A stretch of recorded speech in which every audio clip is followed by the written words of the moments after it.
Good evening, my fellow combatants of stress and seekers of happiness. Tonight I'm going to just round up the past few nights where I've been looking at suitable hobbies and pastimes depending on your personality type. These are, I'm not even saying they're suggestions on my part, they were just, it's out there in case you had no real idea and of what would be suitable for you, and because some people don't. As I said a few nights ago, I have a friend and he feels he leads a boring life, and one night we tried to brainstorm something for him to do, and he all the obvious stuff which I could think of, he had thought of previously, but he didn't feel they were for him. They weren't a good match. So maybe if I'd known about that list at that time, this was several years ago, then if it had existed at that time, then we could have gone through and perhaps found something which at least might have then led on to something else. So it's not a definitive list. There are lots and lots and lots of hobbies and pastimes. One thing you could do is just think of something you've always wanted to try. It could be something like wine making from fruits of the field, which now August, September time is perfect. Elderberries and blackberries and other fruits are there for the taking, and they're going to be cheap in the shops, particularly plum wine, that kind of thing. Jam making. A lot of hobbies do concern making stuff, if you're that way inclined, but it could also be acquiring knowledge about something. You could want to learn another language, or make plans. If you're a planner, make plans to go and visit somewhere that you've always wanted to visit, whether that would be somewhere like, on my bucket list, where I've been 3 times, is New York, but for the longest time it was on my bucket list, and so was Egypt, and I did that too. So you could plan that, you could research the ways of getting about once you are there. If you've always wanted to visit Europe, you could investigate the ways of getting about on the rail system. There's a very good blogger called, I think it's The Passenger or the Man in Seat 63, and what he doesn't know about train timetables and things throughout Europe is just not worth knowing. I don't know, astrology, if you're into that kind of thing, and runes. I mean, some people are. Crystals, affirmations, you could, if that's your thing. Astronomy, if that's your thing as well. And the opposite of astronomy, of course, are exploring the oceans. Join James Cameron, the director, in his fascination of that.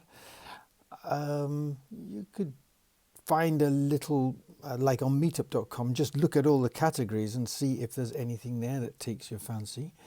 They have societies for just about everything, from going hiking and walking with people to people who visit a town and they will have what's called a cereal meal. So they'll have a starter in one restaurant, and they'll go for the main course in another, and they'll go for dessert in a third one, and then finally end up in a bar for a snifter afterwards. There used to be something called the Pudding Club, which is a bit of a euphemism in UK, at least, for if you're in the pudding club and you're a lady, then it means you're going to have a child. They took this, and these people meet and they explore desserts. At the moment, this may be something which is not possible. You could probably do it online though. Collect recipes, try them out with your fellow cohorts online. So the point is that finding some way of depressurizing at the end of a hard day or at the end of a hard week is pretty important. And maybe for you it's watching TV, but For some people, that's not the best thing, simply because, as my friend said, a lot of what we watch is either wall-to-wall gormlessness in the form of reality TV, where people, they either show their talents off, but a lot of people actually embarrass themselves. There's a lot of reality TV which shows the worst side of humanity. And then there are the soaps as well, which, as my friend said, are wall-to-wall misery. The entire plot lines are about people being angry and being thwarted and being cheated. They're about, if there is anything uplifting in there, it's usually fairly... It's not true to life. It's a bit too rosy, a bit totally. Mind you, I suppose the whole thing is totally unrealistic. However, like I said, maybe that is your thing. I know some people who love these things, but I would suggest that maybe trying to break away from that, even as an experiment for maybe 1 week or 2 weeks, and trying something else would be beneficial and might. It could be a dual-pronged thing. You sort of have a bit of TV time and a bit of produce something time, because a lot of pastimes, there is an end product, something for you to be proud of and saying, I did that, I've got a skill. I am not only a person who is a parent, a husband, a wife, a colleague, a boss, a whatever. I'm also a this, and this is for me. It's something entirely for you and for maybe no one else, and that would be great. Okay,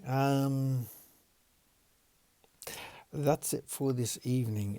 We're going to return to diet tomorrow, simply because I forgot to give you this one big hint, which I have found helps me avoid depression or cope with depression. I've avoided it for several years now, simply because of this one hint. So we'll be looking at that tomorrow. So here's to your elevated levels of happiness and to your reduced levels of stress. I'll bid you good night.